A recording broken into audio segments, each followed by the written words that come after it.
Buenas tardes. Muchísimas gracias, Javier, por esta bienvenida tan calurosa. Siempre son recuerdos muy buenos lo que me llevo del Museo del Prado. Ya son 5 años que dejé el museo, pero sigue estando muy presente. Y acuerdo muy bien aquella noche cuando Marta Espinós quiso dar este homenaje también a la tradición de la National Gallery, de tocar música, además música alemana. Cuando estábamos en guerra con Alemania, pues se tocaba música alemana en la National Gallery. Bueno, gracias a todos por acudir esta tarde, gracias a la Fundación por invitarme a dar la conferencia. Aquí tengo una nieta que a lo mejor va a decir algo durante la conferencia y me parece muy bien que lo diga. Es una nieta española, se llama Mónica, nació en Madrid hace 4 meses.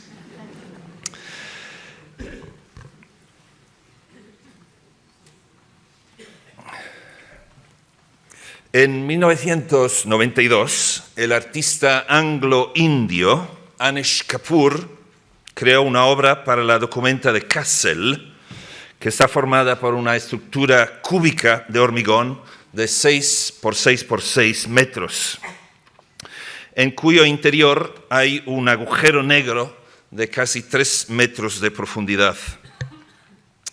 Es bien sabido que el artista trabaja con grandes formas elementales, cubos, ovoides, pirámides y trompas, y que juega con vacíos voluminosos, colores fuertes y brillantes espejos reflejantes para conseguir efectos impactantes, a veces solemnes y misteriosos. El artista hacía notar que más que un simple agujero en el suelo, se trataba de un espacio lleno de oscuridad. De hecho, en ediciones sucesivas de la instalación, Kapoor ha utilizado una pintura negra especialmente mate y opaca, llamada Vanta Black, que absorbe el 99,96% de la luz. La obra ha tenido distintas manifestaciones, a veces con la construcción cúbica alrededor y en otras ocasiones como un simple hueco en el suelo. Esta foto procede de una exposición en La Habana de 2016. Imaginaos un espacio tan oscuro que si entras pierdes el sentido de quién eres, de lo que eres y además todo sentido del tiempo. Son palabras del artista. Me interesa empezar con esta obra porque el título con el que Kapoor la bautizó es Descent into Limbo, es decir, descendimiento al limbo. La pieza, entre otras cosas, proponía la posibilidad de un viaje a un mundo subterráneo, oscuro, misterioso, aludiendo ante todo a la bajada de Cristo a los infiernos, pero también a toda una serie de mitos de bajadas a los infiernos en las culturas egipcias, griegas, semíticas, así como otras. Se hacía notar, cuando fue presentada la obra en 1992, que el título procedía de un cuadro de Andrea Mantegna, una tabla de la que hablaremos y que muestra precisamente a Cristo bajando al limbo. En 2018, la instalación adquirió una cierta notoriedad cuando se presentó en la Fundación Serralves de Arte Contemporáneo en Portugal, porque un visitante italiano de 60 años se precipitó accidentalmente en el hueco, realizando así inintencionadamente su propia bajada al limbo, sosteniendo afortunadamente solo unas ligeras contusiones. Fue noticia en todo el mundo. La palabra limbo procede del latín limbus, que significa extremidad, límite o borde. Incluso puede llegar a significar entrada o umbral. De ahí proceden nuestras palabras liminar o liminal y también subliminal. Tradicionalmente, el limbo es el lugar donde residían las almas de los niños muertos sin bautizar y también las almas de los justos que habían fallecido antes de la llegada de Cristo. Nos puede ayudar a entender mejor la cuestión la ilustración que realizó Sandro Botticelli del infierno de la Divina Commedia de Dante Alighieri. Dante, como es bien sabido, construye una auténtica y articulada geografía del infierno, y el limbo constituye el primer círculo del infierno, pasado ya el río Aqueronte. Se ve arriba, justo debajo de esta primera línea azul. Los que residen ahí no están propiamente en el infierno, sino que viven en una especie de defectuoso paraíso. No sufren penas horribles, pero tampoco saben aspirar al paraíso celestial, que por no tener fe cristiana no conocen. Viven una existencia de suspiros y sin esperanza. Aquí Dante quiso ubicar los justos del mundo pagano, filósofos, poetas y sabios. Ahí están Sócrates, Platón, Homero, Virgilio, quien actúa de guía para Dante, Ovidio y también Averroes, junto con héroes y generales como Héctor, Julio César y también Saladín. En cierto momento, Dante pregunta a Virgilio si en alguna ocasión alguien había salido de aquel lugar. La respuesta que le da el poeta latino nos dará paso a hablar del descendimiento de Cristo a los infiernos, tanto en el Nuevo Testamento como en otras fuentes, y de cómo los artistas se han enfrentado a este interesantísimo tema. Dime, maestro mío, dime, Señor, comencé yo, por querer estar cierto de aquella fe que vence todo error. ¿De aquí alguno acaso ha salido, por su mérito o por el de otro, que llegara a ser bendito? Y él, que entendió mi habla encubierta, respondió: era yo nuevo en este estado, cuando vi venir un poderoso, de signo de victoria coronado. Sacó de aquí la sombra del primer padre, de Abel su hijo, y aquella de Noé, la de Moisés, legislador y obediente, Abraham patriarca y David rey, Israel y el Padre y sus nacidos, y con Raquel, por quien tanto hizo.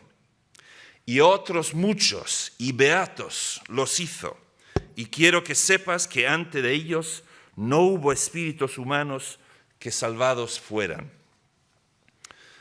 Es una cita del canto cuarto del infierno, con traducción de Luis Martínez de Merlo. Virgilio no nombra a Jesucristo, sino que alude a un poderoso que sacó de aquel lugar a Adán, a los patriarcas, reyes, profetas y a otros muchos, y los hizo beatos, es decir, los llevó al cielo. Aquí veis un grabado de devoción donde se ve Cristo bajando al primer círculo de ese infierno, al limbo. Está la ciudad de Jerusalén, ha bajado debajo de la tierra y está liberando todas las almas que están en este círculo exterior del infierno, el limbo. La tabla de Duccio di Buoninsegna, procedente de la Maestà, el gran retablo dedicado a Cristo y a la Virgen que realizó para el altar mayor de la Catedral de Siena, corresponde a este episodio y se puede fechar en los mismos años en los que Dante componía la Divina Commedia, es decir, en torno al 1310. Que citemos aquí desde un principio un ejemplo de pintura sienesa no es casual, porque los pintores de Siena mostraron en los siglos XIV y XV un especial interés en el tema de la bajada a los infiernos, que aparece en sus retablos con notable frecuencia. Además, cuando lo tratan, muestran una extraordinaria fertilidad de invención, como veremos. El descendimiento a los infiernos, y voy a utilizar ahora esta palabra en lugar de limbo, vocablo que no aparece en la Biblia. Es un artículo del credo y pertenece a los antiguos símbolos de la fe, pero no es desde luego uno de los artículos más conocidos o de los más comprendidos, presentando ab antiquo ciertos problemas de interpretación.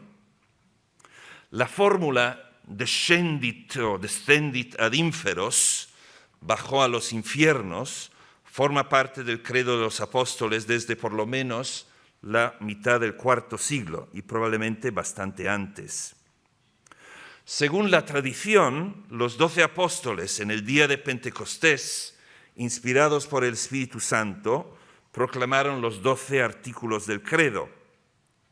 Como ejemplo, presento en el apostolado de Hendrik Goltzius, de finales del siglo XVI, la figura del apóstol San Felipe, al que se asocia el artículo 5, aquí con una fórmula ligeramente distinta: descendit ad inferna, tertia die resurrexit a mortuis.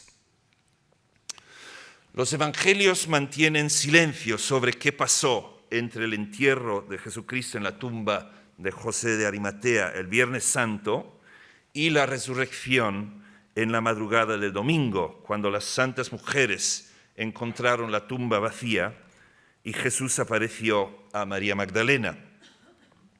Son otros pasajes del Nuevo Testamento los que arrojan luz sobre este momento misterioso, cuando el cuerpo de Jesús estaba enterrado. Y esos textos son clave para cuestiones de fe y de iconografía también. Según la carta de San Pablo a los Efesios, Jesús bajó a las regiones inferiores de la tierra. Este que bajó es el mismo que subió. Con ese pasaje se entiende que después de su muerte en la cruz, Cristo bajó al Seol, al Sheol en hebreo, Hades en griego, que es la morada de los muertos. Es decir, estaba verdaderamente muerto y no dormido en la tumba. Según el judaísmo, al Sheol van todos los muertos, justos e injustos, a la espera del juicio. Y lo que hizo Jesús allí lo dice la primera epístola de San Pedro. Cristo murió en la carne, pero fue vivificado en el Espíritu. En el Espíritu fue también a predicar a los espíritus encarcelados, en otro tiempo incrédulos, cuando les esperaba la paciencia de Dios en los días en que Noé construía el arca, en la que unos pocos, 8 personas en total, fueron salvados a través del agua. Es la primera carta de San Pedro. Jesús fue a predicar a los muertos y a anunciarles también a ellos la buena nueva de su salvación y para liberar a los justos que le habían precedido. En el pequeño tríptico de Andrea de Vanni, en Washington, obra sienesa fechable en la década de 1380, se ve en secuencia episódica la oración en el huerto a la izquierda, la crucifixión en la tabla central y en la escena de la derecha la bajada de Cristo a los infiernos. Ahí vemos a Cristo que ha entrado en el Hades, destruyendo la puerta que deja aplastado un demonio y acercándose a las almas justas, cogiendo de la mano a Adán. Su cuerpo es brillante y luminoso hasta el punto de que éste se tiene que cubrir los ojos. Aparece en alto Dios Padre con un rollo que dice: ha destruido la muerte del infierno y ha ganado las potencias del demonio. El texto corresponde a un responso de la liturgia de Tenebrae, que se celebra jueves y viernes santo, y también en el sábado santo, cuando se conmemora a Cristo en la tumba antes de la resurrección. El texto de San Pedro que hemos citado antes habla de Cristo que fue a predicar a los espíritus encarcelados, en otro tiempo incrédulos. Y esto ha dado lugar a interpretaciones variadas. Se ha propuesto que estos espíritus encarcelados ¿Eran los demonios encarcelados o eran los muertos del diluvio universal? O, según la interpretación que se ha ido imponiendo como la más fiable, las almas justas que esperaban la venida del Salvador para entrar en pos de él en la ciudad santa. Una célebre homilía del Sábado Santo de Melitón de Sardis, del segundo siglo, transmite el sentido del episodio. Un gran silencio reina hoy en la tierra, porque el rey duerme. Dios se ha dormido en la carne y ha ido a despertar a los que dormían desde hace siglos. Va a buscar a Adán, nuestro primer padre, la oveja perdida. Quiere ir a visitar a todos los que viven en las tinieblas y a la sombra de la muerte. Va a liberar de sus dolores a Adán encadenado y a Eva cautiva con él. Él que es al mismo tiempo su Dios y su Hijo. Yo soy tu Dios y por tu causa he sido hecho tu Hijo. Levántate, tú que dormías, porque no te he creado para que permanezcas aquí encadenado en el infierno. Son las palabras de Melitón de Sardis. Si volvemos a la escena de Bani en este detalle, vemos que son reconocibles Adán y Eva justo detrás, el rey David con su arpa y a la derecha San Juan Bautista con el rollo que reza Ecce Agnus Dei, he aquí el Cordero de Dios. De las demás figuras, mujeres y hombres, profetas y reyes, nadie es identificable. Para los teólogos, la falta de detalle en las fuentes neotestamentarias hacía que se plantearan varios problemas. ¿El descendimiento a los infiernos tuvo lugar cuando Cristo ya había resucitado o antes? Si era antes, habría bajado solo en espíritu y no en su carne, ya que yacía muerto en la tumba. Si en cambio era después, habría bajado corporalmente. En segundo lugar, ya que el infierno es un lugar de castigo eterno, ¿de qué infierno se trataba? Ya que Cristo liberó a algunos de ahí. La respuesta sintética y clara la dio Hugo de Saint-Victor, monje y teólogo del siglo XII. Cuando Cristo murió, su alma se separó de su cuerpo.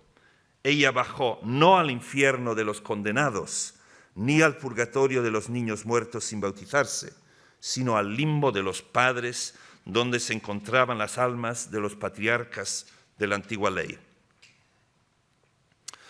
Para los pintores, en cuanto a la cuestión cuerpo y alma, quizás eso era un problema demasiado sutil. El alma es invisible y muy difícil resulta pintar historias de almas invisibles. Tanto Jesucristo como los justos del Antiguo Testamento aparecerían en sus obras como almas encarnadas. A veces los justos aparecen vestidos y a veces desnudos. No hay regla. Vestidos esperan la salvación con la dignidad de santos, desnudos recuerdan el estado original del hombre en el paraíso, lugar al que volverían con Cristo. Comentaremos la desnudez de los patriarcas cuando hablemos de Bartolomé Bermejo. Si bien el Nuevo Testamento dice poco más sobre el descendimiento a los infiernos, donde sí hay contenidos mucho más elaborados, es en el Evangelio apócrifo de Nicodemo. Los evangelios apócrifos, de los que hay varios, son escritos de los primeros siglos del cristianismo que no han sido reconocidos como deuterocanónicos, es decir, no se consideran escritura divinamente inspirada y por tanto no se incluyen en la Biblia. Al mismo tiempo, entre otras cosas, recogen tradiciones antiguas y en algunos casos arrojan luz sobre las creencias de la iglesia primitiva. Además, y esto viene muy al caso nuestro, los evangelios apócrifos han contribuido mucho contenido a la leyenda dorada, la recopilación de vidas de la Virgen, Jesús y los santos, escrita por el obispo de Génova, Jacopo de Voragine, a finales del siglo XIV. Y esta sí que ha sido una fuente importante para los artistas plásticos del medioevo y del Renacimiento.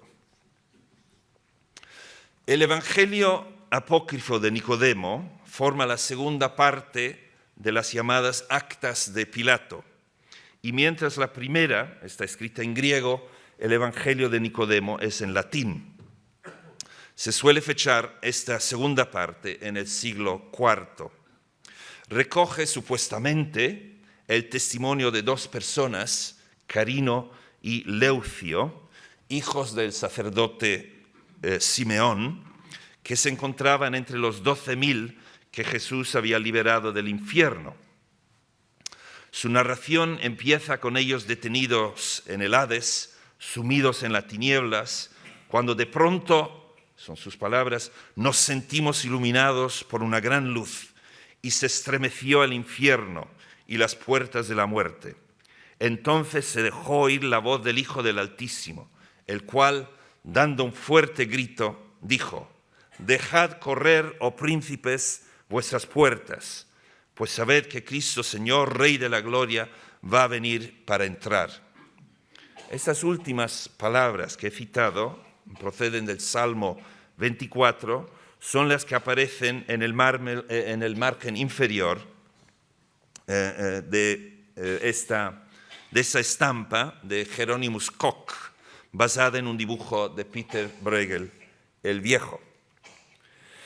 Inspirándose en las fantásticas invenciones del Bosco, Bruegel representa a un Cristo victorioso, rodeado de ángeles dentro de una especie de bola de luz que se va acercando, flotando hacia la boca del infierno, representada en forma de cabeza a la vez humana y bestial. Las puertas han sido abatidas y salen a la luz de Cristo una multitud de almas buscando cobijo y salvación. El infierno es un lugar de horribles quimeras, peces volantes, torturas tremendas, y lo preside Satanás, que es una mezcla de reptil y mono.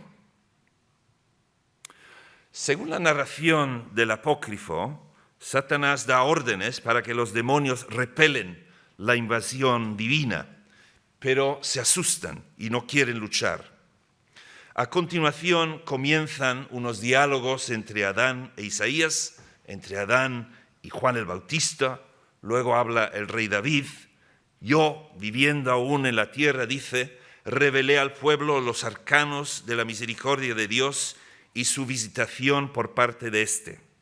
Den gloria a Dios porque ha despedazado las puertas de bronce y ha roto los cerrojos de hierro». El Bosco no pintó específicamente el tema del descendimiento de Cristo al infierno, pero sus allegados y seguidores, como Hérimet de Blaise, sí lo hicieron, siguiendo su estilo. En este cuadro, que se encuentra en Varsovia, vemos a Jesucristo sacando a San Juan Bautista y a Adán y Eva del infierno, lo vemos a la izquierda, y desde la boca monstruosa del Hades sigue sacando a los demás justos. Directamente encima de él, muy pequeñito, es representada la escena del pecado original de Adán y Eva. Y Jesús también aparece una segunda vez rompiendo la puerta del infierno en una nube de luz a la izquierda. De tradición bosquiana es también este pequeño cobre de Jan Bruegel el Viejo, hijo de Peter Bruegel, en colaboración con Hans Rottenhammer. Cristo ha llegado con cruz y estandarte, ha sacado a Adán y Eva y se apresura a liberar muchas más almas. Criaturas infernales y demonios rodean a los protagonistas, y a la derecha, a media distancia, se perciben las puertas desmenuzadas del Hades. El efecto general, es un cuadro pequeñito, de la obra es ampliamente heroico, con efectos dramáticos de llamas y hogueras, largas perspectivas en el paisaje, el gran río Aqueronte y un Cristo musculoso y dinámico. Los comentaristas de iconografía explican que la semejanza sino la filiación del tema de la bajada al limbo con el mito de Orfeo, quien entra en el infierno para recuperar a su esposa Eurídice. Es evidente. Pero también son notables las diferencias, y no quiero más que señalar el parentesco y no insistir demasiado en ello. La narración del Evangelio de Nicodemo sigue con la aparición de un hombre cuyo aspecto era como de ladrón, con una cruz a cuestas, que quería entrar en el Hades desde fuera. Satanás le deja entrar y cuando le preguntan quién es, responde: en verdad que he sido todo un ladrón y los judíos me han colgado en la cruz juntamente con mi Señor Jesucristo. Yo me he adelantado, pero Él viene inmediatamente tras de mí. Este personaje evidentemente es el buen ladrón del Evangelio, quien pidió a Cristo que se acordara de él cuando entrara en su reino, al que Jesús le respondió: te aseguro que hoy estarás conmigo en el paraíso. Otro evangelio apócrifo, el llamado protoevangelio de Santiago, le da su nombre. El buen ladrón se llama Dimas. Aparece a menudo en la bajada al limbo, acompañando a Jesús en su periplo subterráneo. Y así lo vemos en esta estampa de Durero y en la tabla de Jacopo Bellini, el padre de Giovanni Bellini. También aparece Dimas detrás de Jesús en la conmovedora obra de Alonso Cano, de mediados de la década de 1650 en el LACMA de Los Ángeles. Es una de las representaciones más tardías del tema. La tradición bizantina y oriental considera la escena que llamamos el descendimiento a los infiernos como la anástasis, la resurrección. En uno de los ejemplos más conocidos de la anástasis, la pintura mural en el ábside de la capilla mortuoria de la iglesia Cora en Estambul, de la década de 1310, la palabra misma, cuyo significado es subida, aparece escrita encima de Cristo, anástasis. La escena es normalmente asociada a la del encuentro de las mujeres delante de la tumba vacía con el ángel que se dirige a ellas. Los dos iconos juntos narran la resurrección. De hecho, en la tradición oriental no tiene un icono, que muestre a Cristo saliendo del sepulcro, que es como se representa el tema en el occidente. Cristo, lo veis aquí, saca a Adán y Eva de sus sepulcros con gran dinamismo y sujetándolos por sus pulseras. En las imágenes que hemos visto anteriormente, a veces Cristo da la mano a Adán como un saludo y en otros casos éste le besa en signo de sumisión y agradecimiento. Sin embargo, en los iconos es muy importante el gesto de arrebatar a los primeros padres del infierno con fuerza, según la idea de que Cristo es todopoderoso y en cambio los hombres no tienen poder para salvarse a sí mismos. Esta imagen tiene una potente dimensión querigmática, es decir, está relacionada con el anuncio de la salvación de Cristo para todos los hombres. Para entendernos, tú y yo somos Adán y Eva, muertos por el poder del pecado, incapacitados para salvarnos a nosotros mismos. Es Dios quien, en la persona de Jesucristo, nos saca de la tumba del pecado y la muerte y nos arrastra a la salvación eterna con Él en el cielo. Esto es lo que está diciendo esta imagen. Aprovecho ahora para añadir una nota anglosajona. En inglés, el descendimiento a los infiernos es conocido como the harrowing of hell. The harrowing of hell. Harrow es una palabra que procede del vocablo hergian en Old English, que significa despojar o asaltar. Y la frase es utilizada por primera vez en torno al año 1000. Harrowing of hell, por tanto, contiene el sentido de atacar el infierno para despojarlo de sus almas prisioneras. Para entendernos, es como una especie de toma de la Bastilla, pero en dimensión escatológica. La escena aparece en poemas medievales ingleses y en varios mystery plays, autos sacramentales, escritos en Middle English, donde se insiste mucho en aspectos militares de la guerra entre demonios y ángeles. Volvemos a la iglesia Cora. Las rocas indican que la escena está ubicada debajo de la tierra, en un abismo cósmico. Las puertas del infierno están bajo los pies de Cristo, quien ha vencido también al demonio, y en la oscuridad hay una lluvia de tornillos, cerraduras, llaves y bisagras que subrayan el tema de la liberación. A la izquierda está el Bautista con los reyes David y Salomón, y a la derecha, detrás de Eva, el joven Abel, el primer hombre nacido de forma natural. Abel es pastor y sacerdote porque ofrece un cordero en sacrificio a Dios. Su hermano Caín lo mata por celos y odio, y así Abel se convierte en el primero del género humano que muere. Detrás de él, un grupo de patriarcas, todos a la espera de ser sacados de aquel lugar y llevados al paraíso. El buen ladrón no forma parte de esta iconografía. Le estoy aburriendo, lo siento. Mónica, así es tu abuelo, lo siento.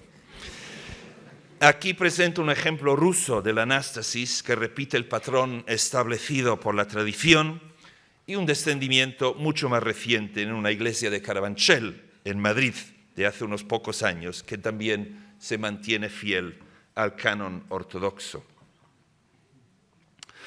Comentábamos antes el interés de los pintores sieneses en el tema del descendimiento de Cristo y la liberación del infierno de los santos patriarcas y reyes.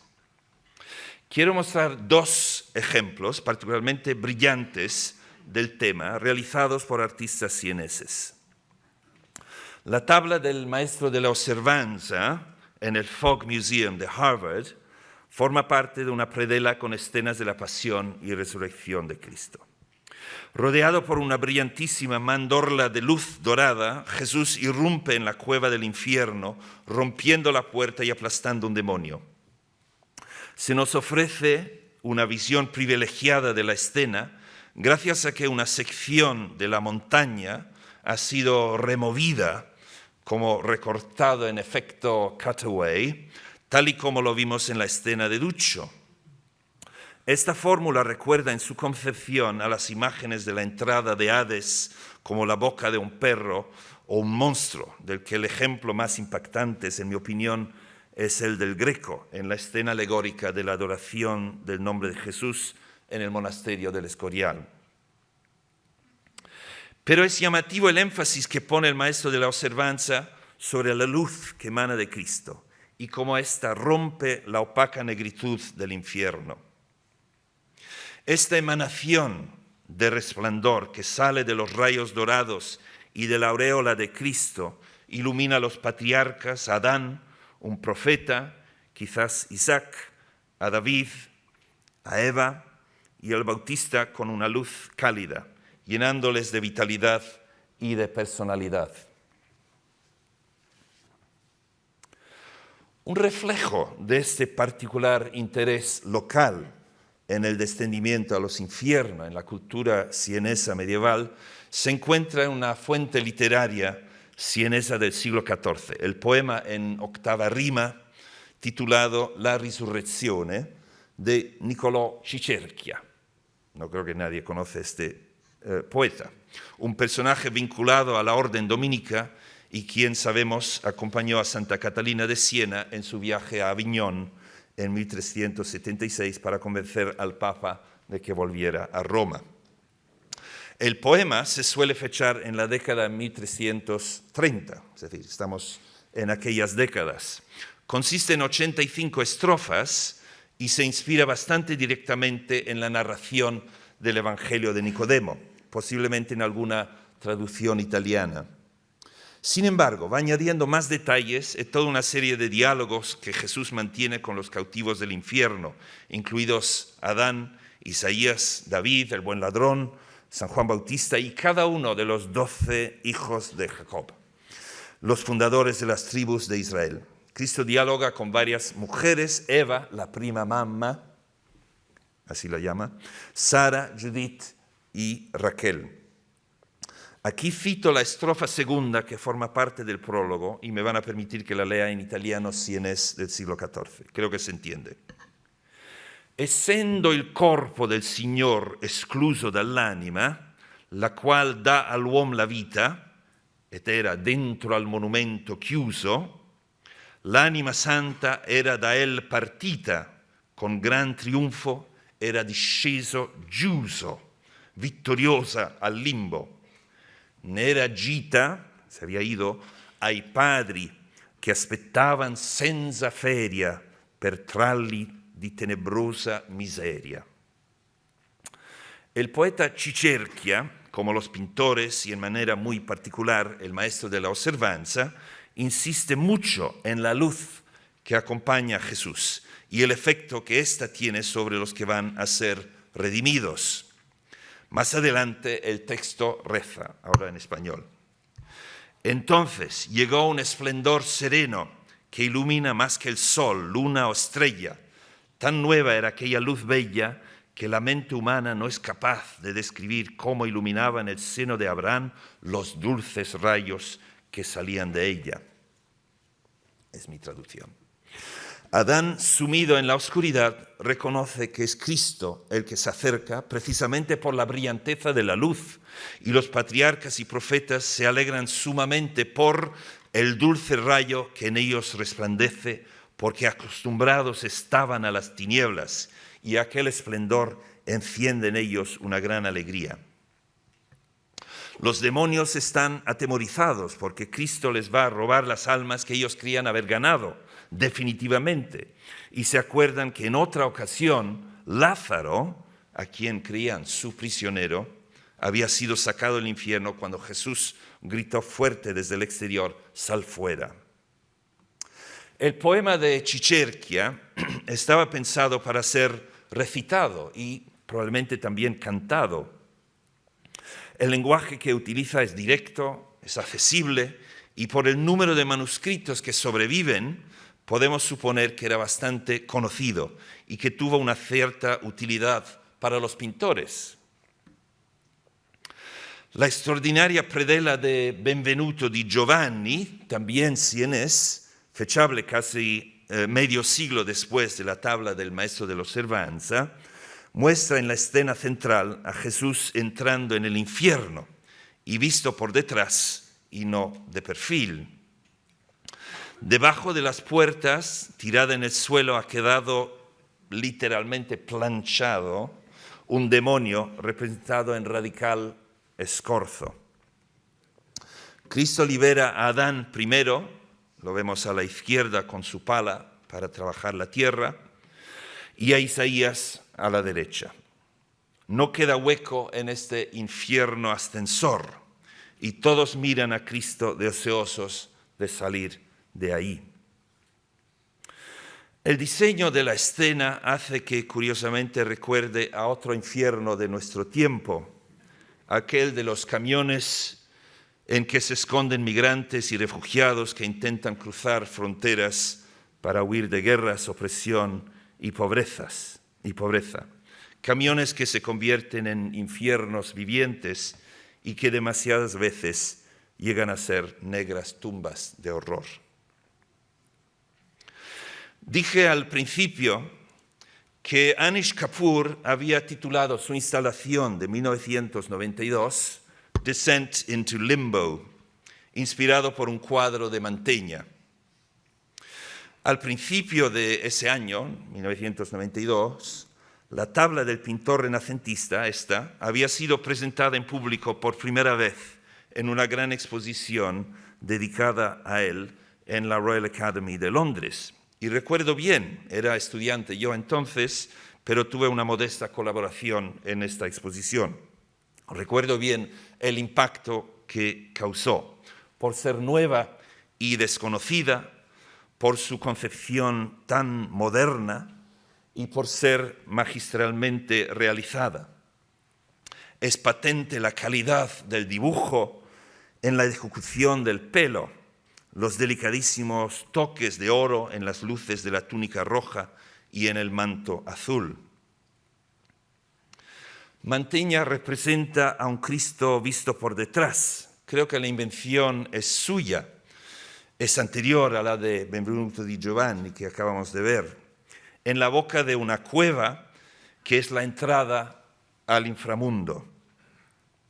La explanada de roca es porosa con pequeños huecos a través de los cuales pueden pasar demonios y pequeñas criaturas infernales. El pintor se imagina un fuerte viento subiendo desde abajo, como cuando esperas el metro, y se levanta su pelo hacia arriba, y lo mismo hace su capa y la del profeta que va llegando a la entrada. Otro profeta más, lo vemos aquí abajo.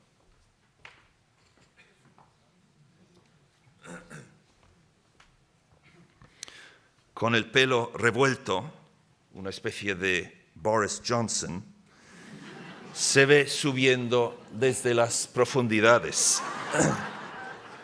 Este salió en el periódico de hoy, el Financial Times de hoy. Mantegna también realizó un grabado a buril con la misma escena, pero introduciendo varios elementos típicos de la iconografía más amplia del descendimiento. Las puertas rotas, el buen ladrón y unos demonios arpías que tocan instrumentos infernales. Ya sabíamos que la tabla había sido cortada, pues se veía incompleto el estandarte con la cruz encima, pero se suponía que había perdido solo unos pocos centímetros, y haciendo la comparación con el grabado del mismo artista, del mismo Mantegna, se podía pensar con cierta seguridad que la composición estaba sustancialmente completa. Nos habíamos equivocado.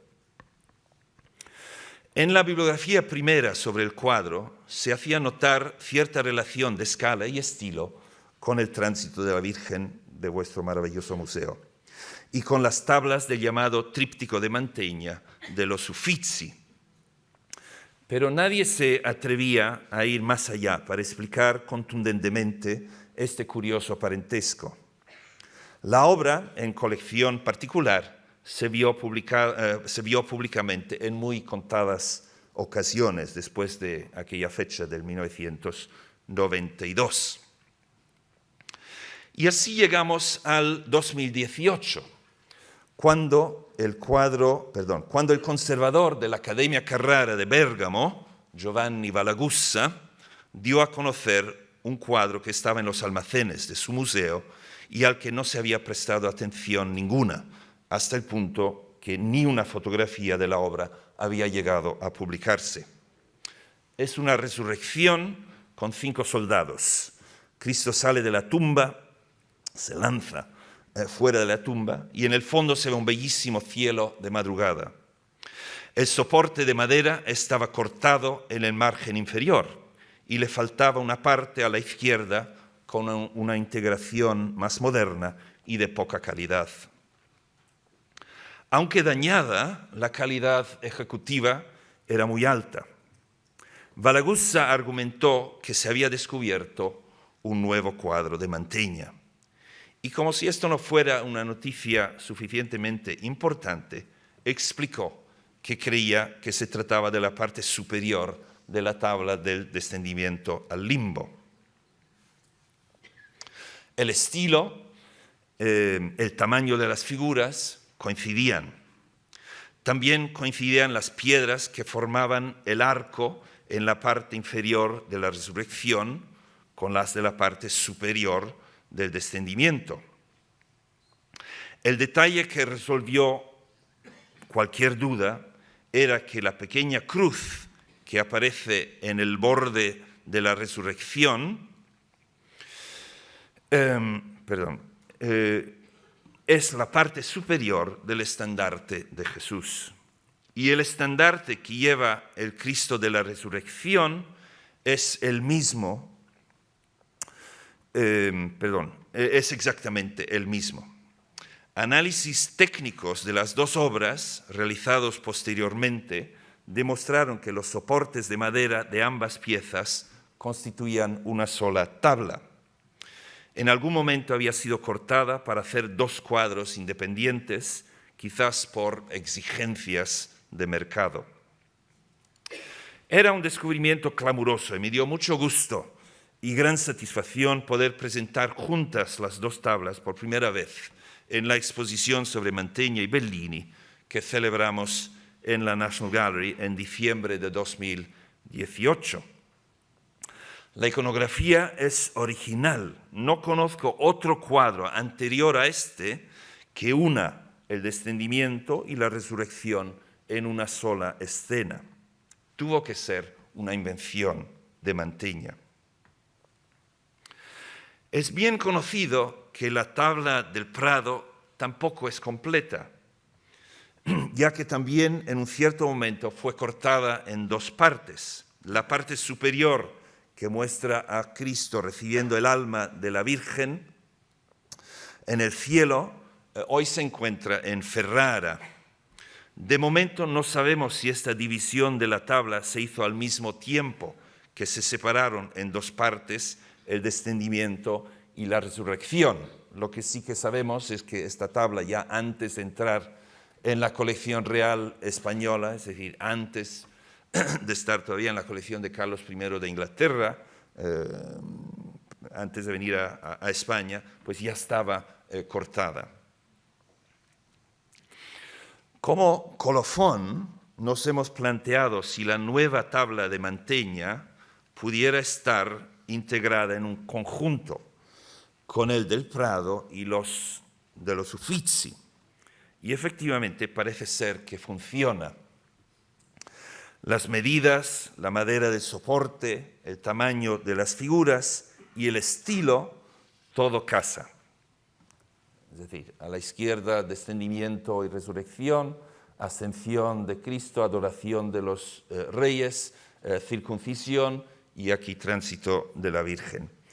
Es una serie un poco curiosa, faltan piezas importantes, es posible que el conjunto estaba hecho de más obras.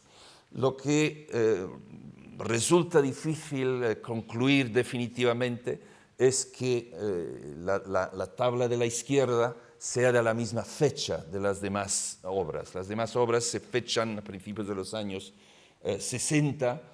Los especialistas debaten todavía mucho si la tabla nueva, decimos, la de la izquierda, decimos, es de la misma fecha. Yo personalmente creo que sí, que es posible, se puede integrar dentro de un conjunto que pertenece a los años 60. Son temas muy técnicos.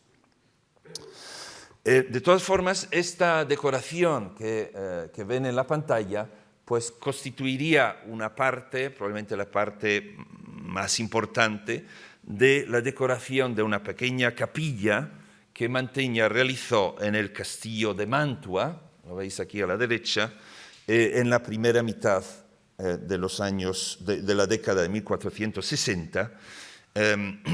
Mantegna era pintor de corte, como todos saben, en Mantua, y esta capilla seguramente estaba dentro del castillo, aunque como ha desaparecido no sabemos exactamente cómo era el espacio. Seguramente era una capilla pequeñita como otras que conocemos en palacios y castillos renacentistas italianos.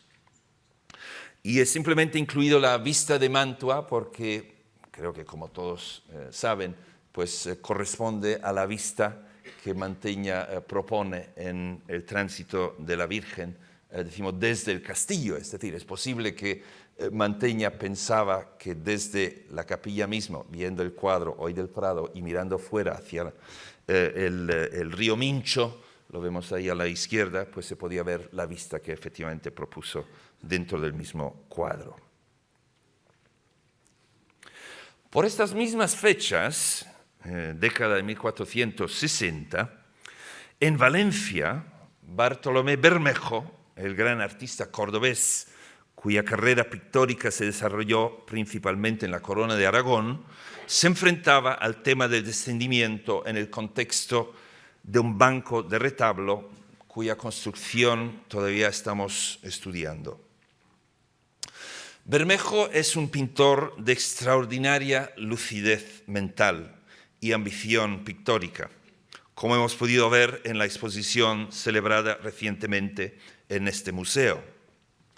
Y tal y como lo hace Mantegna, Bermejo aplica su imaginación a tratar el descendimiento con gran originalidad. La tabla en el Museo de Barcelona nos presenta tres elementos muy interesantes: la desnudez de los cuerpos, incluido Jesucristo, la notable presencia de los demonios y el fondo de paisaje.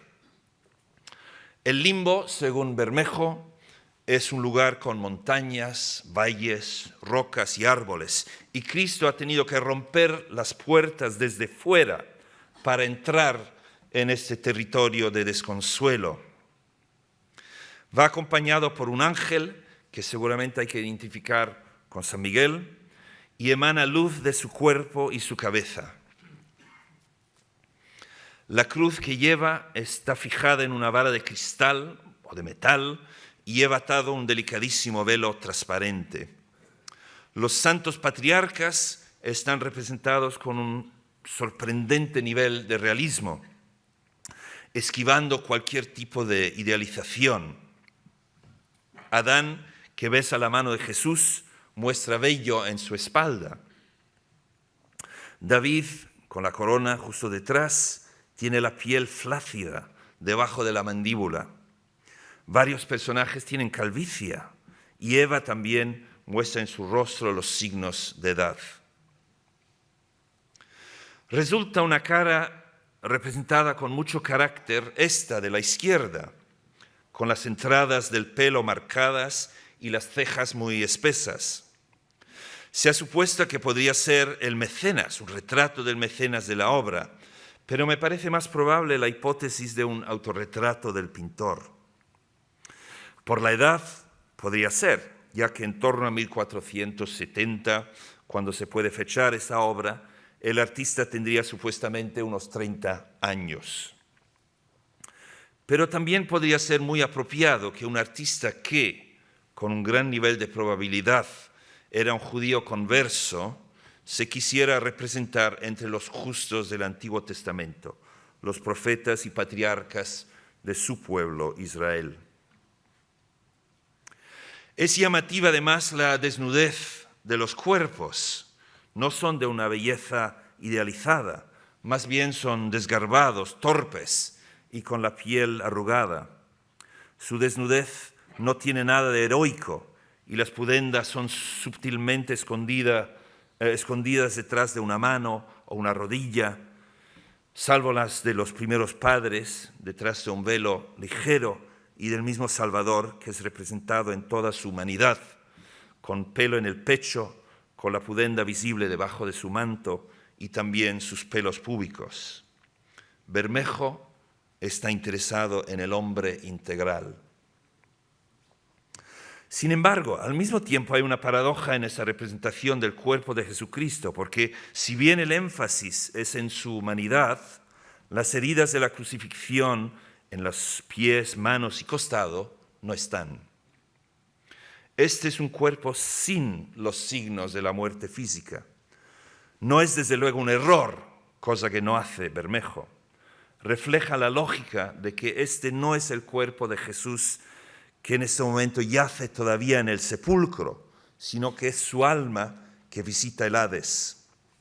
Si recuerdan las palabras de San Pedro que citamos antes, en el Espíritu fue también a predicar a los espíritus encarcelados.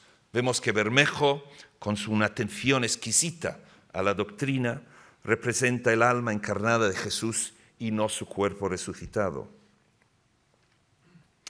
Por último, es muy marcada en esta tabla la presencia de los demonios, y estos los hacen muy bien. Bartolomé de Cárdenas, llamado Bermejo, como lo demuestra el diablo en el San Miguel de Tous, en la National Gallery de Londres, que pudimos prestar a la exposición del Prado aquí hace un año. Son quimeras obscenas, con cuernos, dientes, ojos de fuego, alas de murciélago y escamas metalizadas. Satanás y sus perversos ministros, como dice el Evangelio de Nicodemo, luchan para que las almas no salgan del infierno con mentiras, gritos y otros actos de violencia. Bermejo les representa como si estuvieran en una guerra, luchando desesperadamente para repulsar la invasión de su ciudad. Y vemos a uno de ellos disparando un pequeño cañón en contra de una mujer y otro agarrando la lengua de esta misma con un enorme gancho. Y no consiguieron, dice el Evangelio de Nicodemo, retener a ningún inculpado a quien hubiera absuelto el Señor. En la última parte de esta conferencia quiero volver a las colecciones del Prado. Creo que el ejemplo más antiguo en el museo del tema del descendimiento se encuentra en el artesonado castellano que forma parte de la donación Varefisa que recibió el museo hace unos cuantos años. Se puede fechar en torno a 1400. ¿Cómo imaginaba este pintor provinciano, desconocido, sin gran talento, la redención de los justos del infierno? Jesús, con las heridas de la crucifixión, sí, en este caso, muy evidentes, lleva una vara en la mano derecha, quizás el estandarte de la victoria, una cruz, y conduce a un grupo de almas en forma de cuerpos desnudos en un paseo hacia la libertad. Un demonio a la derecha intenta frenar una de ellas. En primera línea están Adán y Eva, siempre están ellos en primera fila, con barba él y velo ella, y quizás sea Abel el que viene justo detrás. Tienen aspecto débil y vulnerable, y Jesús agarra fuerte la pulsera del primer padre. La ejecución es torpe, el estilo es tosco, pero el efecto es directo y llamativo. Es interesante notar que la siguiente escena, a la izquierda, en este elemento del artesonado, es la primera aparición del resucitado a la Magdalena, tema, sí, en este caso estrictamente evangélico y conocido como el noli me tangere, no me toques, las palabras de Jesús cuando dialogan en el jardín donde estaba ubicada la tumba. En el Prado también se conserva la bajada al limbo de Sebastián del Piombo. Cristo con cruz y estandarte se inclina hacia Adán y Eva para levantarlos y sacarlos del lugar y llevárselos con él y con el buen ladrón que aparece detrás de él. Todo es de una extraordinaria elegancia, equilibrio, belleza, desde las poses, los ademanes, el sutil color, es casi un cuadro monocromo. Por primera vez vemos a Jesús frontalmente, casi como si fuera a coger el mismo espectador con su mano. No tan conocido quizás es el hecho que esta tela es tan solo una parte de un tríptico realizado para el embajador Jerónimo Vic, representante de la corona española en Roma, y encargado por él en 1516 al pintor veneciano establecido en la ciudad eterna. La escena central, ejecutada en origen sobre tabla, trasladado ya a tela, muestra la lamentación sobre el Cristo muerto y se encuentra hoy en el Hermitage de San Petersburgo. La tela de la derecha está perdida, encima el original de Sebastiano del Piombo, aunque es conocida por esta copia, una copia realizada probablemente por Francisco Ribalta en Valencia.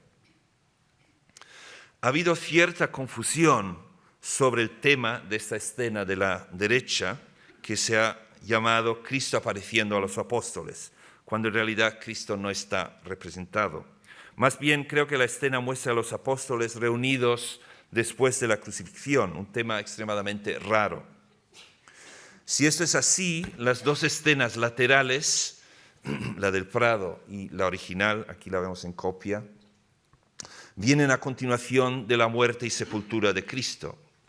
Cuando su cuerpo está en la tumba, se realiza la liberación de las almas justas y al mismo tiempo los apóstoles esperan llenos de miedo. Es un cuadro, por así decirlo, del Sábado Santo, a la espera de la resurrección. Tiene un tono claramente funerario y se ha argumentado convincentemente, creo, que el tríptico fue realizado para la capilla del entierro del embajador Vic en el monasterio Jerónimo de la Murta, a las afueras de Valencia. Hemos visto pues que el tema del descendimiento de Cristo al limbo tiene una fuerte presencia en la pintura en los siglos XIV, XV y también en el XVI. Pero a mediados del siglo XVI, en el contexto del Concilio de Trento y frente a una mayor disciplina respecto a los temas a representar que deberían ser estrictamente evangélicos, el limbo queda un poco apartado.